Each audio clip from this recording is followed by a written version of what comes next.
Hello, happy Thursday, everyone. Can you all hear me okay? Yes. Okay, so I see some thumbs up. Thank you so much. All right, we're gonna go ahead and jump in and get started. So the first thing that we're gonna do is a little different this time. When we first started these town hall meetings, for those of you who have been here through our consolidation, early on in our conversations, there were a lot of talk about crumble cookies, and we just got off topic on some fun and silly stuff. And we haven't done that in a while. So I asked a few of our team members to help participate in something this month. And I'm going to be putting in the chat a link.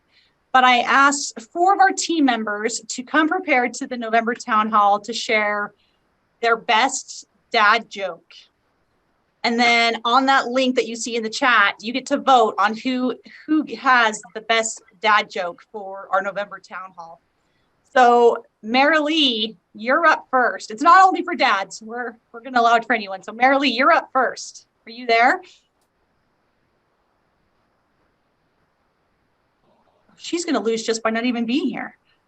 Okay, let's see. What about Chris? Yeah, I'm here, Jenny. Okay, you're up first. Me? Yes. So this week I found my kid chewing on an electrical. Oh, sorry. So this week I found my kid chewing on an electrical cord. So I had to ground him. He's doing better currently and conducting himself properly.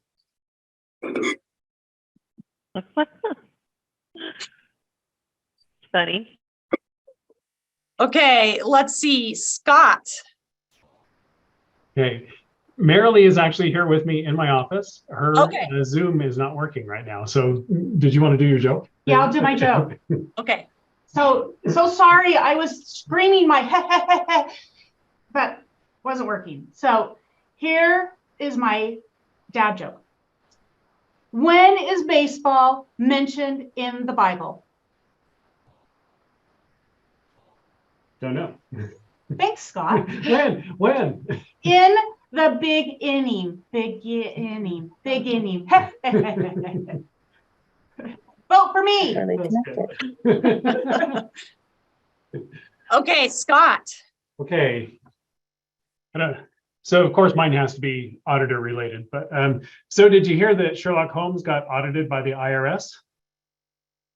Yeah, turns out he had too many deductions. That was good.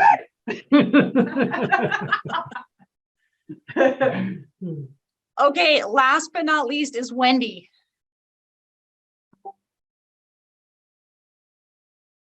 Oh, we can't hear you, Wendy. Can anyone else hear her? No. No. She's out.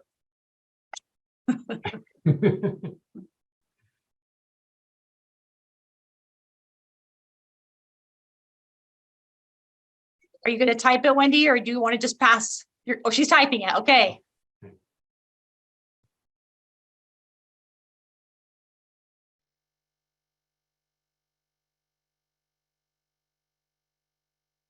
Connected. So then when I click here,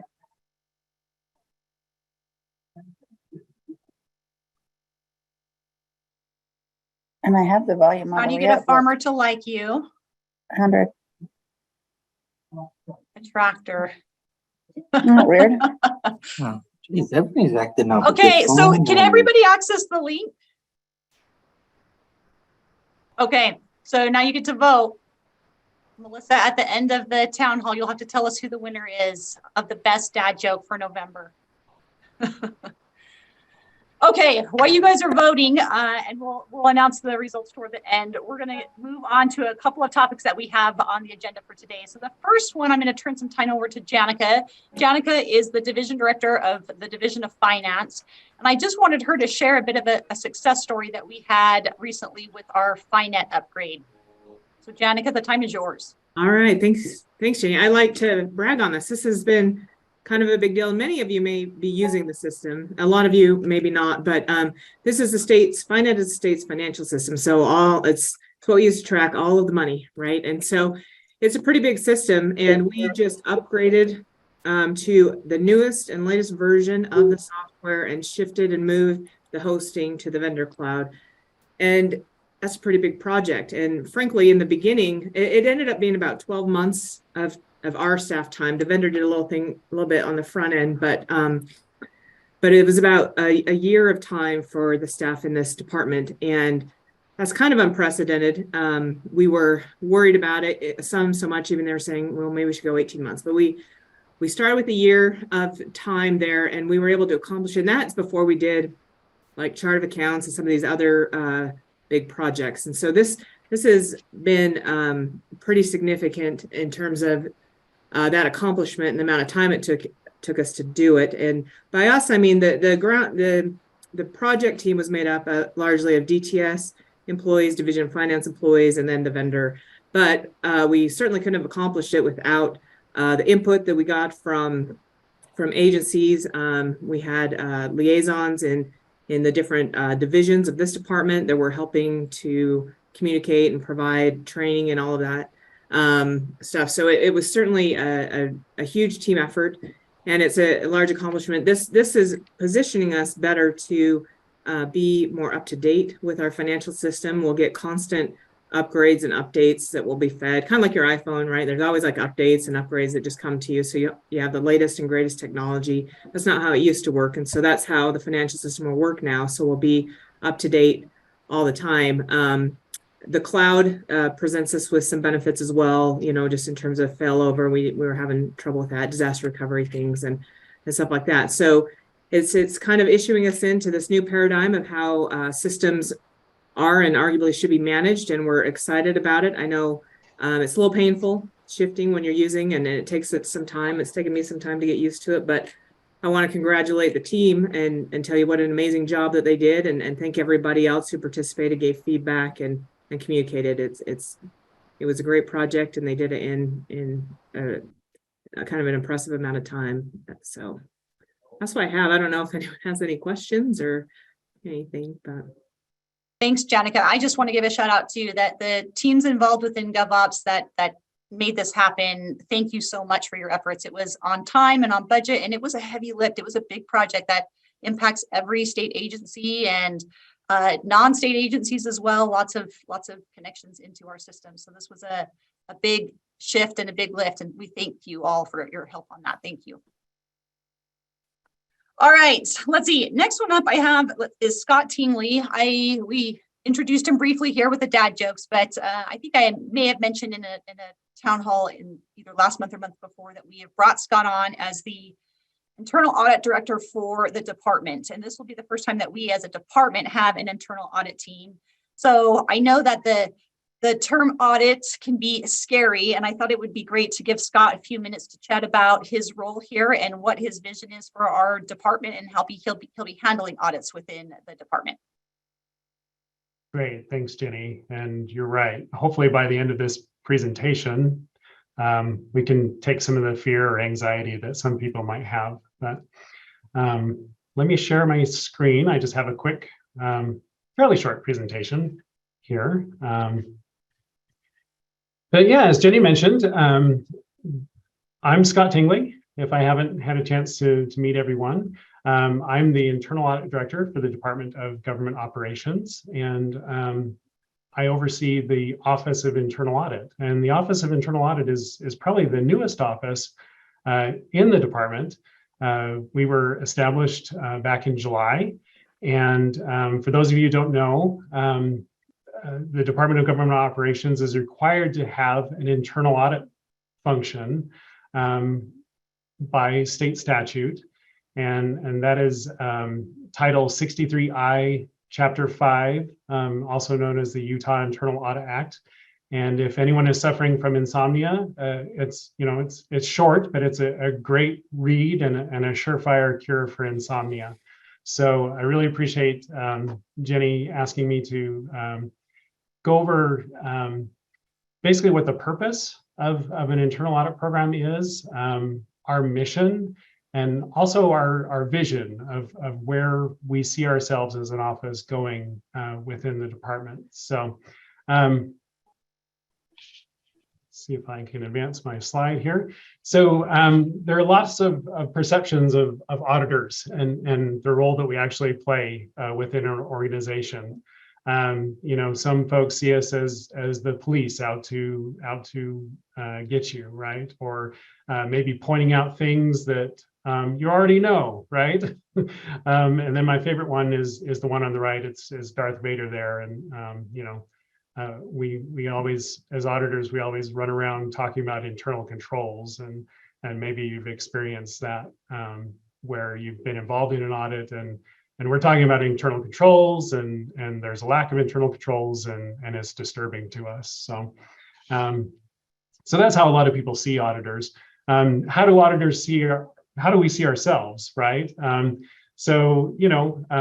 Up in the upper left-hand corner of the screen there is a picture of an auditor, and maybe she's presenting her audit report to some very happy clients, right? They're all smiling and really appreciative of the work that she's done and the information that she's presenting to them. Maybe we're the superhero, right? We swoop in and save the day. So that's kind of how auditors how we see ourselves most of the time. What I've learned throughout my career in auditing is, as an auditor, we have to learn to not take ourselves so seriously. And I hope that as you get to know me and know the team, that the highest compliment that you could probably pay us is that, gosh, you guys don't really seem like auditors. Seem more like consultants, right? Or trusted advisors. So we hear the term audit is thrown around a lot nowadays, whether it has to do with elections or just society in general. A while ago I heard that a car dealership audited their customer satisfaction, and that they came back with the highest customer satisfaction rating out of all the comparable dealerships. And so we hear the term audit thrown around a lot, and sometimes that makes me cringe, because we need to ask the question, what makes an audit an audit? And there are two important attributes of an audit, that essentially what makes it an audit. And the first one is independence. And then the second one is that as auditors, we follow a defined process, what we call the audit process. So when we talk about independence, auditors must be independent of the program, function, process, or activity that they audit. And what that really means, you can see in the bullet list below, auditors cannot audit their own work. Auditors cannot manage or oversee the area that they're auditing, or be involved in supervision of the area that they're auditing. Auditors have to report to a high enough level within the organization so that the scope of the audits that we conduct isn't limited to just the things that everyone wants us to look at, because they know that things are running smoothly and there are no issues to be found. And then lastly, auditors must be, this is more of a personal characteristic, auditors must be independent enough to be able to conduct audits in an objective and unbiased manner. So we have to be independent enough that we can be objective and unbiased. So let's talk about the audit process for a moment. I won't go through each step in the audit process, but the audit process is a clearly defined process and methodology of how to conduct an audit. And probably the most important steps in the process overall are the first three steps in the process. And that's where we really plan out what the audit is supposed to achieve. So in other words, the audit objectives. We should spend a great deal of time in the audit process trying to understand what you do, or what the process is intended to achieve. We also look at risks that would prevent the process or system from achieving those objectives. And then we look at internal controls, what internal controls management has put in place to help mitigate those risks from occurring. So here are some questions that you probably should have at this point. who dreamed up the audit process anyway? Is the audit process the same for every audit? And how do we know that the GovOps internal audit team is actually adhering to the audit process?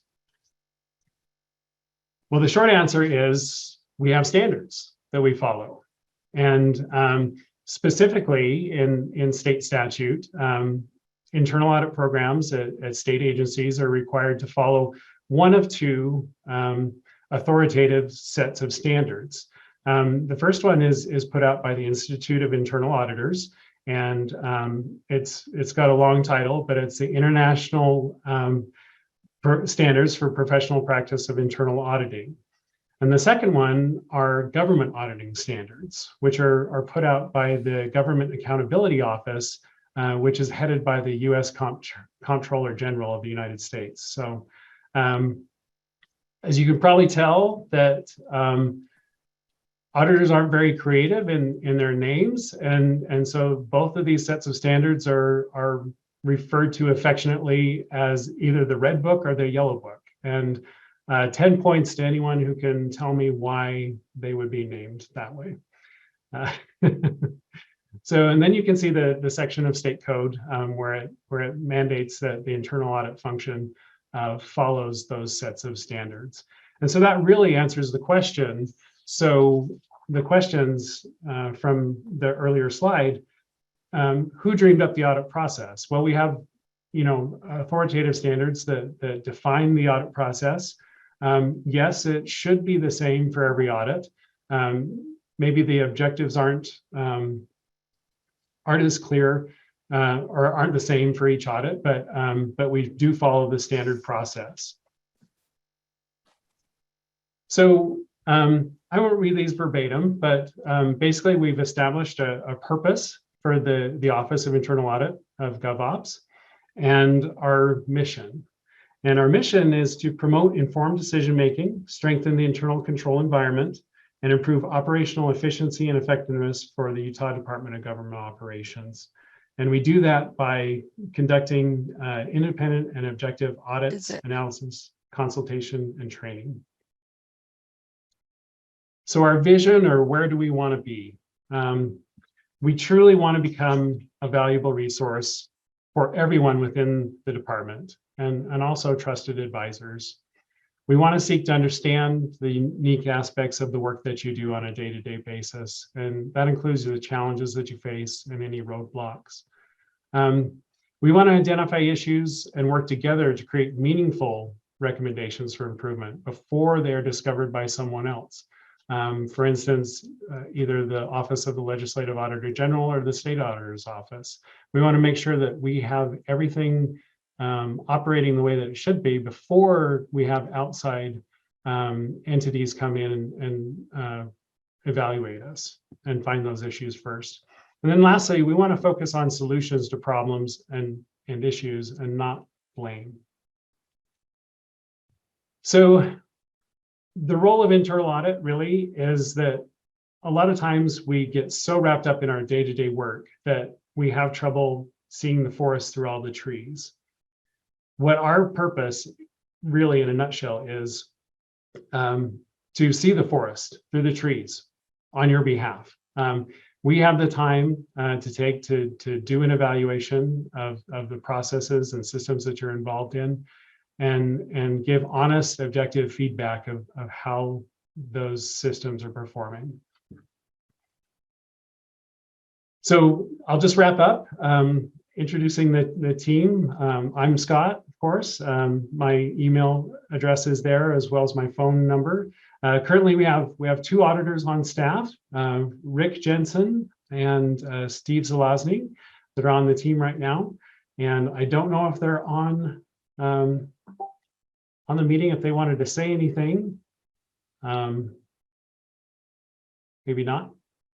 But great. So feel free to reach out. My door is always open to talk and just chat. But really appreciate Jenny giving me the time to talk about the Office of Internal Audit today. Thanks.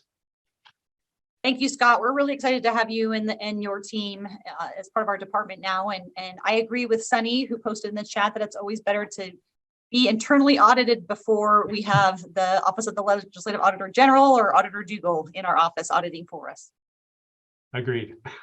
All right, we're going to move on to the next thing, which is Dan Chase. We've talked about this a few times in our town halls, but as you know, HB 104 was passed in the last session. And part of HB 104, which relates to performance management, is some required supervisor and manager training. That training is really focused on how to do performance evaluations and to align with HB 104. But we knew as a department, we really wanted to go beyond that and provide a more robust manager and supervisor training opportunities for all of our managers and supervisors within the agency. One of the things that we've heard loud and clear from our managers and supervisors is we promote great employees, but then we don't necessarily give them the tools or the training that is needed to transition into a management role. And so we want to do a much better job with that. And we're really excited that Dan Chase and his team have built something for us. And so he's going to introduce it today. We'll be sharing more information with division directors later in the month, but our goal is to get this rolled out in January. So Dan, I'm going to turn it over to you. Yay, thanks, Jenny. Can everyone hear me okay? Yes. We're going to hope for a Thanksgiving miracle here, and I'm going to try and share my screen. Tell me if you can see that. Does it look like what we're looking for, Jenny? Yes. We showed yesterday. Okay. I'm going to try and do this as quickly as possible. I met with Jenny and Marilee and Chris yesterday, and they said, we're going to give you some time. And I said, oh, probably like 3 to 5 minutes. And Jenny said, I know you too well to only give you that much time. But I'm going to try and make this as efficient as possible. Don't be overwhelmed by this. This is all going to be very sort of natural and organic to you before too long. This is what we're proposing. And the reason we're sharing it here, of course, supervisors, you will be participating in this, but those of you that are non-supervisors right now, we want you to see what supervisors are going to be trained on. So the other thing that I would echo is that Jenny mentioned is that this is related to HB 104. We'll explain how, but also that a lot of this, most of this is a result of the pulse surveys, the focus groups that we participated in. This is taking what you told us you wanted, both supervisors and employees, what you want from and for your supervisors. And we've tried to design something that we think can be the flagship agency leadership development program in the state. So let me talk about this, and I'll go in order of the tiers here. Tier 1, you'll notice, really is nothing new. You're familiar with all of this already. It's what's already required of you. Ethics training every 2 years, respecting the workplace for supervisors every 2 years. There are 2 additional things that we're going to add there. One is something that's called the Supervisor Survival Guide.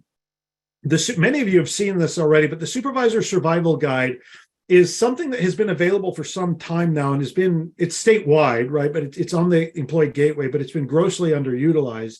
It covers things like leading people, hiring, managing within the law, onboarding, EDIA, discipline and performance improvements, some of those very technical things that a supervisor would need to know. We reached a conclusion yesterday, because it's self-paced, it's virtual, it would be required every 2 years of supervisors, right? So for some of you where that's not going to be new information, you can go through it much more quickly.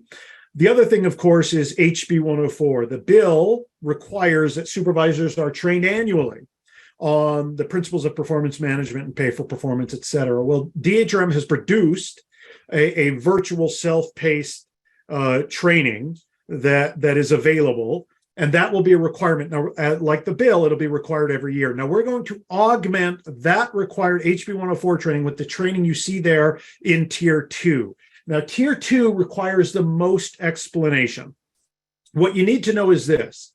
You'll see that it is divided into quarters, right? So the first offering, we're rushing this, right? The first offering is going to be January.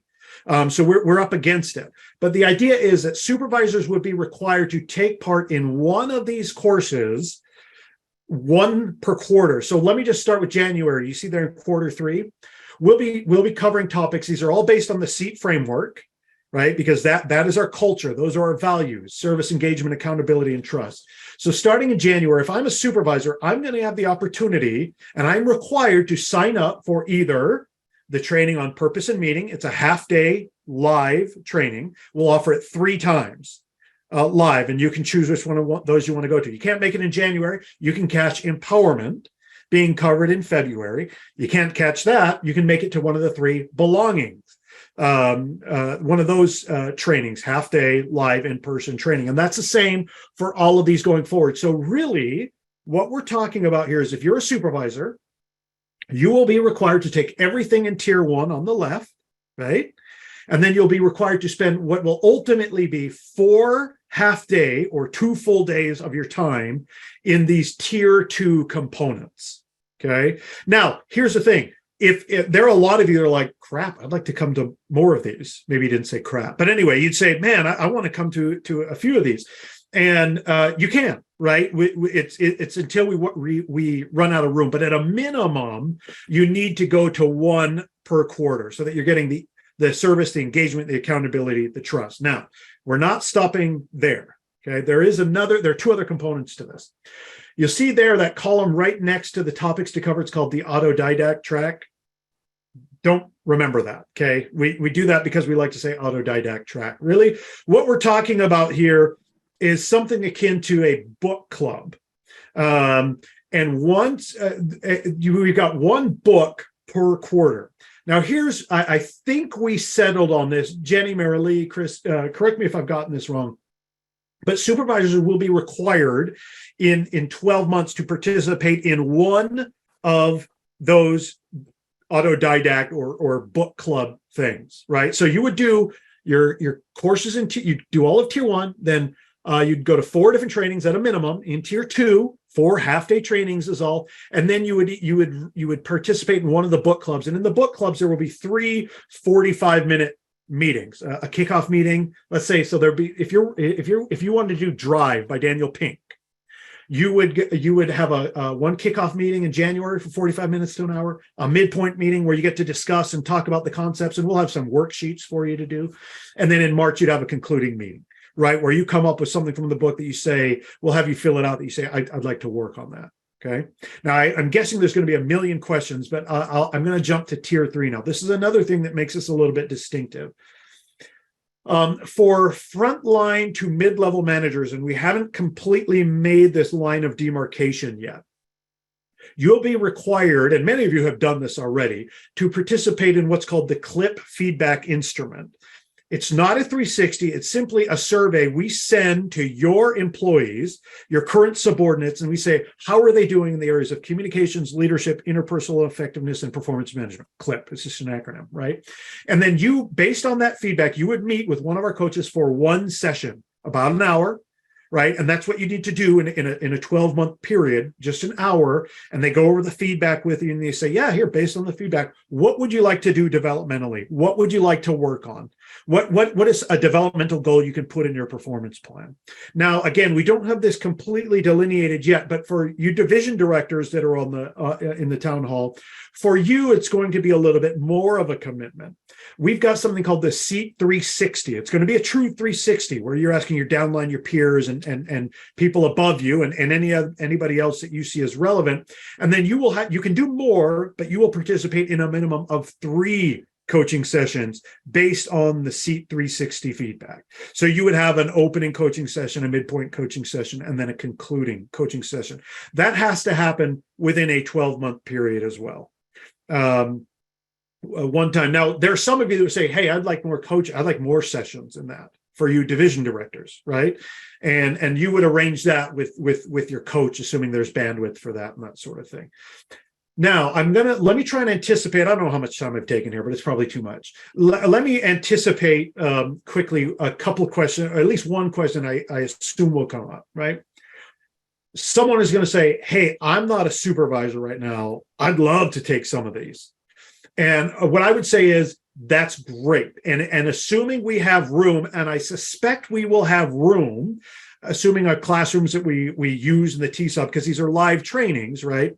Assuming there's room, we get fit 25, 30 in there. We'll open it up once supervisors have had a chance to sign up or not. We will open it up for those that are looking for developmental opportunities, those who are aspiring managers and supervisors to be able to attend. Now, we have to make sure, because this is right now supervisor training to augment the HB 104 self-paced training that we have. So we have to open it up to supervisors first, but certainly we would love to have aspiring managers and supervisors and those that want to exert a positive influence and leadership that aren't in formal roles. We'd like to open it up to that too. So now look, this seems like a lot, right? But if you're looking at a 12-month period, it's not terribly time consuming. A lot of it you're already doing in tier 1, and it's a 2-year, every 2-year requirement or something. At a minimum, you do 4 half days in a 12-month period. It's part of tier 2. One quarter, you choose a book that you're going to read and participate in for 3 sessions, and then you do some minimal but very effective and positive coaching. Now, that is a lot. Questions?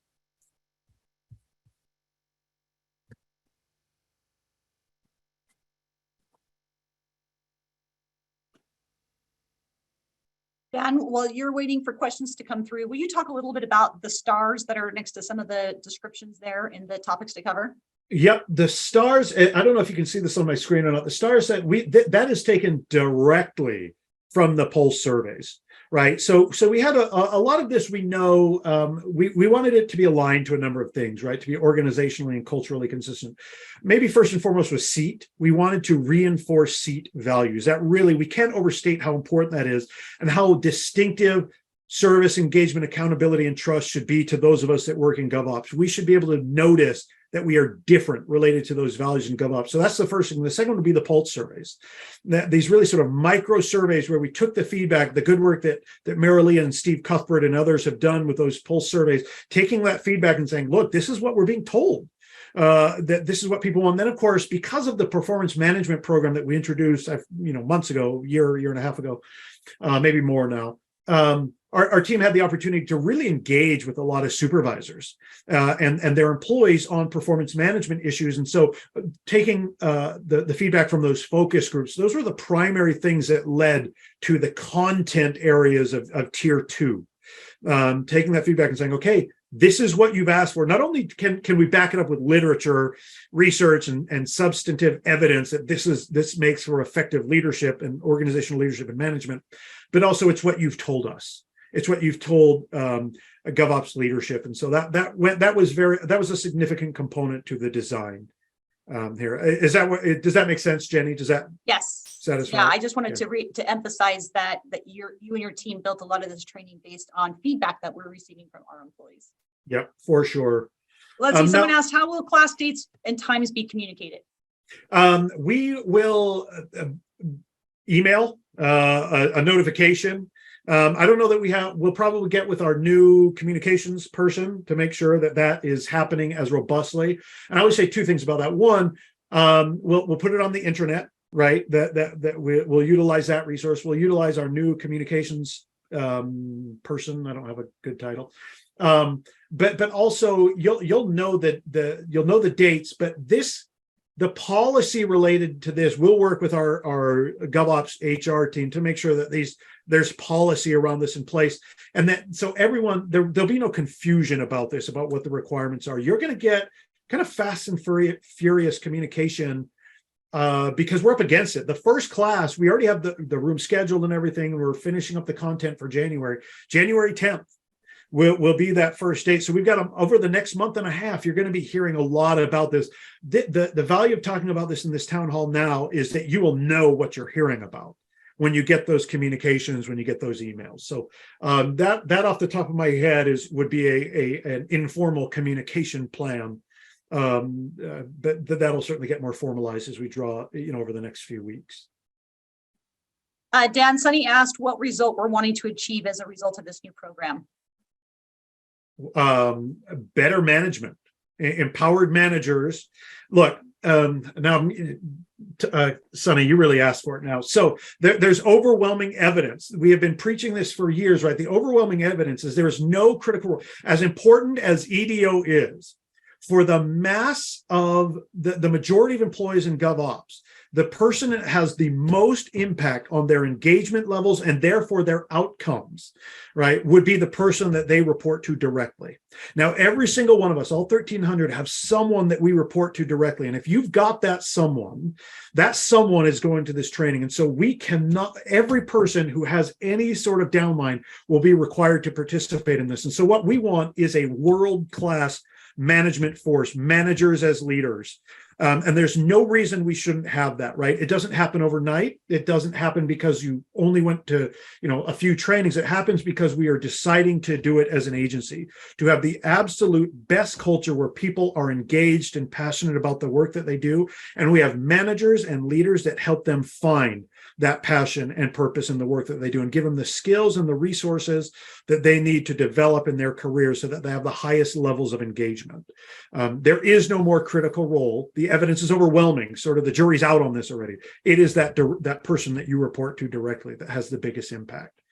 So I couldn't agree more with Dan. And one of the things that we've heard loud and clear from the pulse surveys, and we talked about it earlier today with division directors in a division directors meeting, is this desire from employees and from frontline managers alike to empower our managers to be managers. And so part of that is giving them the tools to say, okay, here's what management looks like in government operations. Here are the things that matter to us. Here are the things that we want to make sure that you're incorporating into your management. Now go out and do it. And so we really want to push more of that decision making and that management down. And this is our opportunity to then provide the skill set and the tools necessary to be able to do that. that was a much more normal answer, Sandra, than I just gave you than what I gave. Yours was great. Yeah. Rob asked if this is for all people, for all people managers, and the answer is yes. If you have people reporting to you, then yes, this will be part of your required manager training. That means the number I keep drawing, Gary, you can correct me if I'm wrong on this, about 261 currently, right around there, supervisors in GovOps. And so this is what you would expect to do annually, right? And now the nice thing is, right, think about this. If let's say I'm a supervisor and I can make it to January's training, well, let's say it's a year from now. This is why this has this is more than a 12-month shelf life. Well, next year I might go to the next quarter three, I go to February's empowerment course, and it keeps it a little bit fresh. Or I'd pick a different autodidact track book to participate in, and that sort of thing. So we're hoping to give this a little longer shelf life than just 12 months, although of course we'll reevaluate them as well. So I can't see any questions. Are there any others? One just came through. What about project manager that manages processes and sort of people? Do you sort of manage people, or do you manage sort of people? Because that's a big difference. I don't know, to be honest with you. That's something that we would have to determine. We'd have to determine if that's part of what we mean by the 261 or not. Someone above me would make that decision, but my hunch would be yes, because why not? But just a hunch. I would defer to someone else who knows those distinctions better. We'll still talk about this as we're building this out. I think our focus is going to be definitely on people managers, but as Dan mentioned earlier, we want to open this up to others who are interested, whether it's that you're a process manager or you want to become a manager someday, or these are just skills that you would like to learn. We want to open it up. And so as there are opportunities, as there are seats available, we'll do that. And let's see, somebody else just posted that there might be a lot of people attending. Is there a limitation on how many people can sign up? And the answer is yes. I'll let Dan talk to this, but because they're in-person meetings, we're limited to the number of people we can fit in a meeting room. Yeah, and that's why we're offering. So in January, there will be 3 live courses on different dates. We try to cover a Tuesday, a Wednesday, and a Thursday, right, as the most reasonable days to do training over various weeks in the month of January. Now, look, if we just have to, we will find a room and we will offer it again, right? But right now we're proposing to do it that way for even distribution. Some of you won't be able to make it in January, catch February, catch March, right? That sort of a thing. The other thing, so yes, we're limited only by seats, right, and room to make this reasonable. The other thing that I would tell you that I forgot to mention, I'm way over my time now, but is that in tier 3 for you supervisors and division directors, I hope you see that tier 3 is a major benefit people pay more money than you would imagine for executive and leadership coaching. The numbers are kind of mind-boggling about what people pay for that. And we have really qualified, talented people who have experience in the coaching process that want to participate with you in that. That coming from EDO, that tier 3 is saying, how can we give a benefit? It's not a punishment to our supervisors. It is truly, how can we help them develop and give them at least a little bit of one-on-one leadership development attention? And that's what that really is there. I hope you are interpreting it as such, because the worst thing would be like, oh, and we have to do that. It's like, no. You get to do that. They're offering that for you. And I think that's a big deal. So. And hopefully you can see the passion in Dan, and his whole team feels this way. They're really excited to be able to provide this. So I agree, it's a benefit. Someone asked if the book club, are the books going to change year after year, or will you keep the same books each year so eventually everyone consumes the same content? It's a good question. We think right now we would keep it so that next year that you would, it'd be the same, and then you can catch Crucial Accountability the next year, or you could catch Speed of Trust, something like that. But quite frankly, this is, you see some of we've got, if you're looking at my screen or what I'm sharing, you'll see that we haven't quite decided yet on the exact book. We've got January, we've got the quarter 3, January, February, March down. We know we're going to do Drive, but we're still debating. So by the way, we'd love to hear too, if you're like, from EDO, of course, we're going to solicit their input, but also from you, if you're like, guys, you got to do this book 1 year, whenever you can. Let's make this one of the books. We'd love to hear that kind of stuff from you about what should be in there. But we'll make it through the first year and probably reevaluate. But I wouldn't be surprised if we kept the same books for the very reason you just described: consistency, right? Okay, Dan, last question. Will we be able to sign up for Q1 classes in January? So if we know we will have time to do these classes in Q1, we don't risk Q1 classes being too full by the time we sign up in Q1. Yes, we're gonna. We just met about this. My team in EDO just met about this yesterday. So we're doing this really kind of rush, but we'll get you links to those dates so that people can start registering for January. And as soon as, one of our challenges, of course, is logistical. We're trying to find classroom space that's reasonable. And I think we have January and February. Gary, you can correct me if I'm wrong, but for whatever we have dates for, we will send those out today or tomorrow so that people can start signing up. And what we reserve the right to do is to enhance the aesthetics of what we send out for you to sign up. For this case, because January is coming, we're just going to get you links and you can sign up and know what you're signing up for. But yeah, we'll get those out shortly so that people can get it on their calendars. That sounds great. And then someone asked if we can get ISBNs for each of those books. We can definitely get that added. Yeah, well, Jenny, you saw my email maybe from earlier. We'll chat about that. Yeah, we'll make sure that those books are available. Right. Well, I am pleased to see so much enthusiasm about this. Like I said, we're really excited to have this. I think Dan is spot on. This is going to set government operations far ahead of other agencies as far as what we're doing with our manager and supervisor training. So Dan, I think we should plan on having you join us on a town hall again in January, just to give some more information and answer some more questions. So we'll plan on that. 3 to 5 minutes. No, this is great. If people are excited and have questions, and we'll give you as much time as you need. Okay, in fact, let me actually add to that real quick. We will be having a town hall for managers and supervisors once we have this a little bit more fleshed out with more detail, so we can give you some specifics and answer questions. But we'll make sure we provide that same information to the whole team. Okay, thank you, Dan. We're going to move over to Chris Hughes. He's going to give us an update on our HCM payroll RFP. Yep. This is just an update from the last year, really. If you remember, we've been talking about going through and purchasing a new HCM payroll system since the legislative session, and in which we were given money to go out and buy a new HCM payroll system.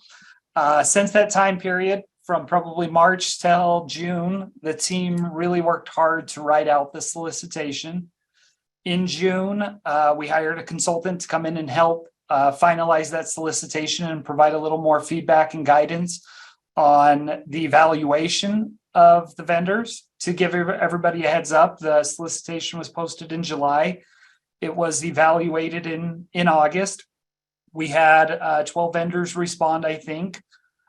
We narrowed that down to 5 vendors to come in and present in demos starting in November.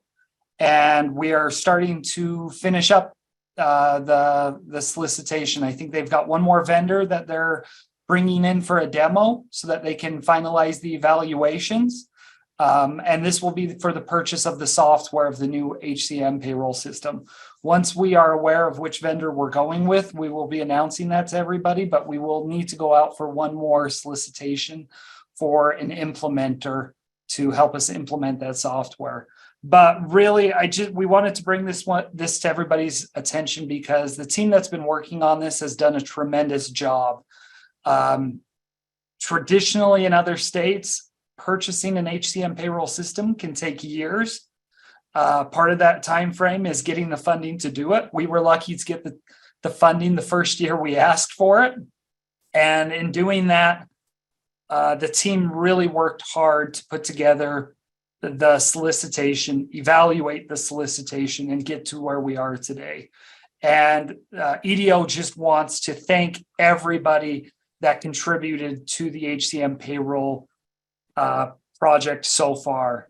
And that's probably really everyone here in DGO, because as team members have had to devote time to this solicitation and to the evaluation, we understand other team members have had to pick up some of those areas and maybe pick up additional assignments. So we really appreciate everybody's hard work. This was a very aggressive timeline, but I think we are in a really good spot right now. The team seems to be very happy with all of the vendors that have come in and provided a demo. I don't want to go too far into what's going on because we still are in an active solicitation process, but those team members have really worked hard, and we just wanted to express that appreciation in this town hall. And we also wanted to let everybody know where we are currently, which is we are probably 3-4 weeks out from finalizing that evaluation and identifying who's the awarded software provider for the HCM payroll system. So we just wanted to thank everyone for their contributions and continued support as we move forward. It's not going to end in December. We're going to start the implementation and probably start another aggressive timeline on that as well. But thank you. Thanks, Chris. All right, before we move to questions, Jennifer Weaver, I think you're on the call.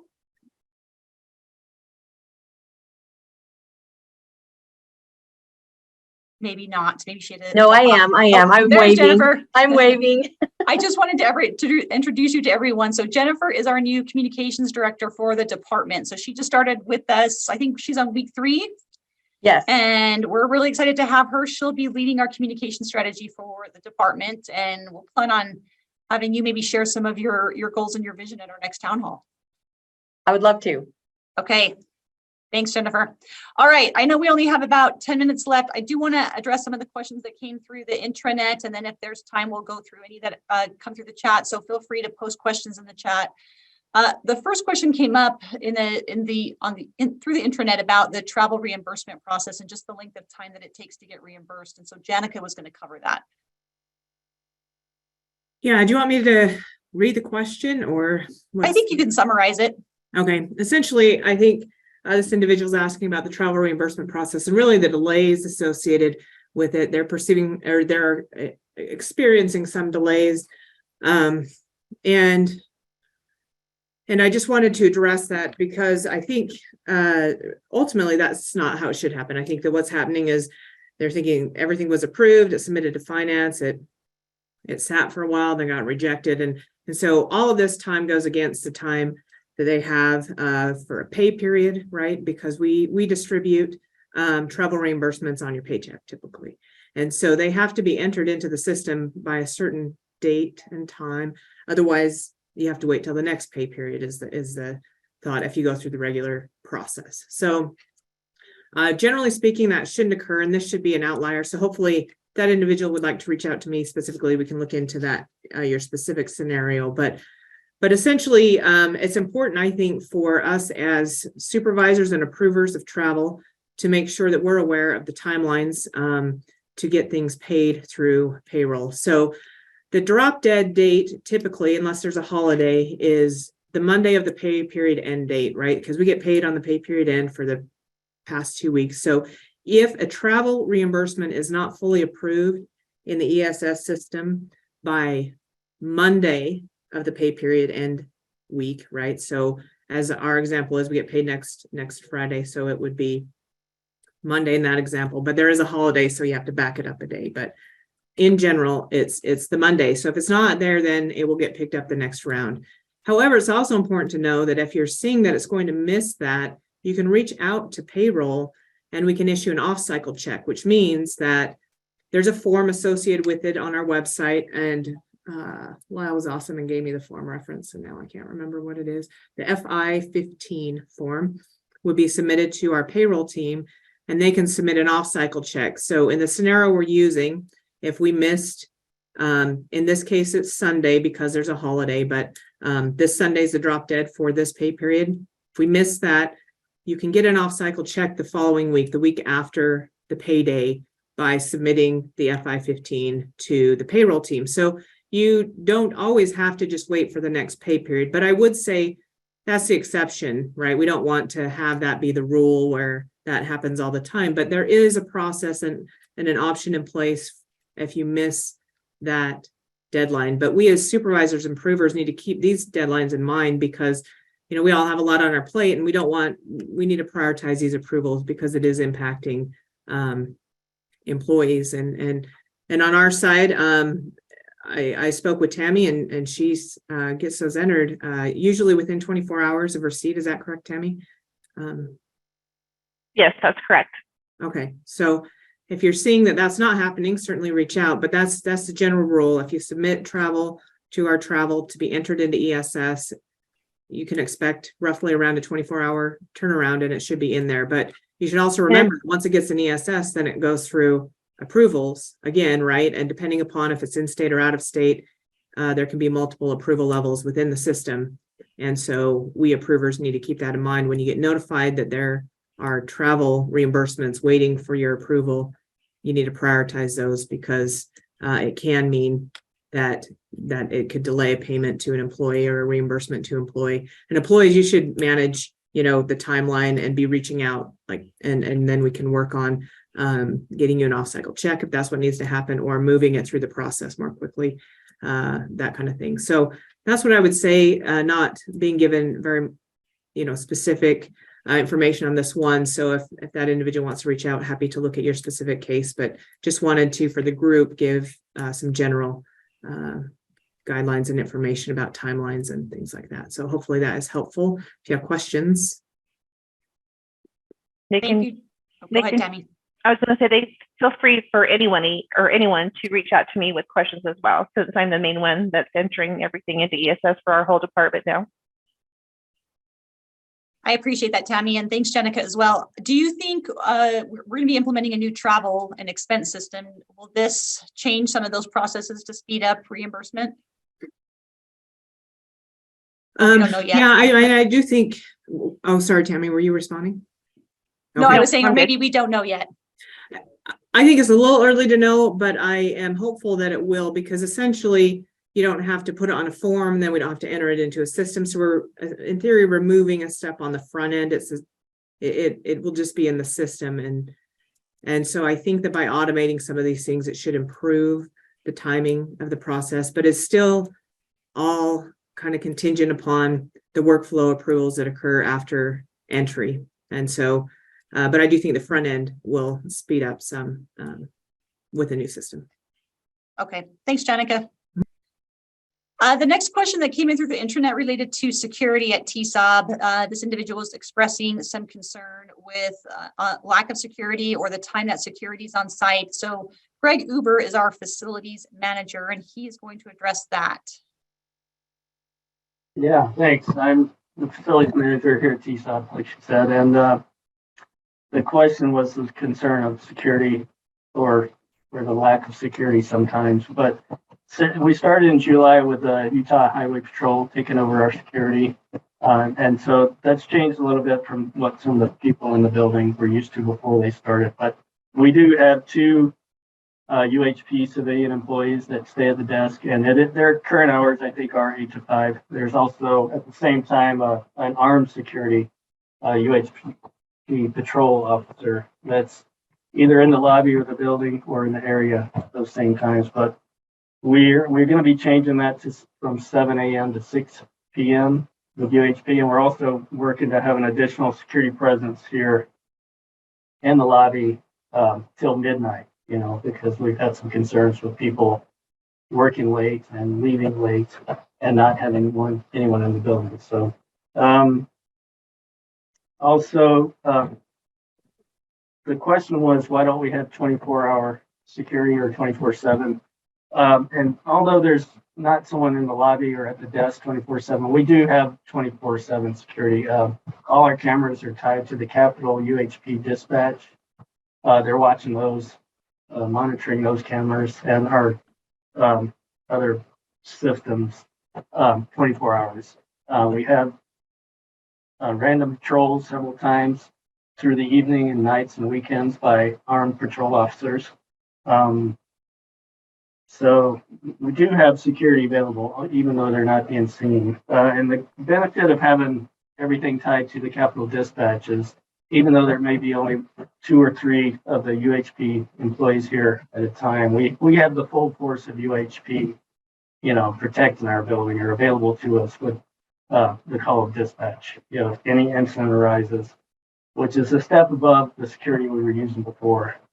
There was concerns, they think that security wasn't paying attention to the doors, if someone card wasn't working and couldn't get in. We'll address those with when we meet with our regular meetings with security. But I do feel like we have a better security than we did before. They're not at the desk 24/7, but we are being monitored and watched, and they're available at the drop. I don't know if that covers the question well enough. If you have any more questions, please ask me. That was great. I appreciate it, Greg. Thank you. I know we only have a couple minutes left. I do want to just grab the last question that came through the intranet, asked about the status of updating our websites with a new design. We did go out to RFP earlier this year for websites, and the responses that we received back were higher than we anticipated. And so this legislative session, we are asking permission from the legislature to reallocate some funding within the department to upgrade all division websites and the department website as a whole. I don't anticipate that we'll have a problem with that, because it's not asking for new money. It's just reallocating money from one division to the department in order to accommodate that. So as long as that's approved, then we would get moving forward on that next year.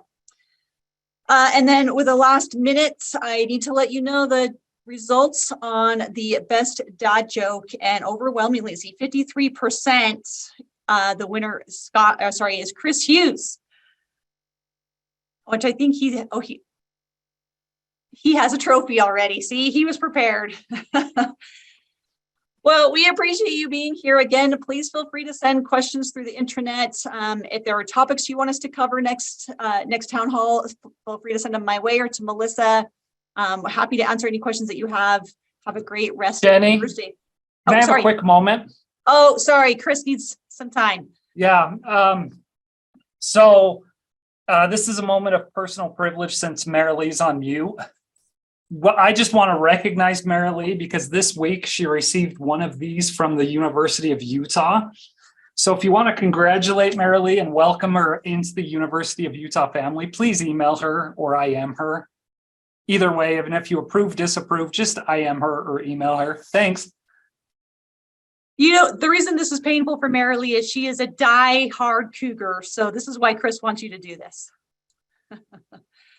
All right. Thanks, everyone. We appreciate your time.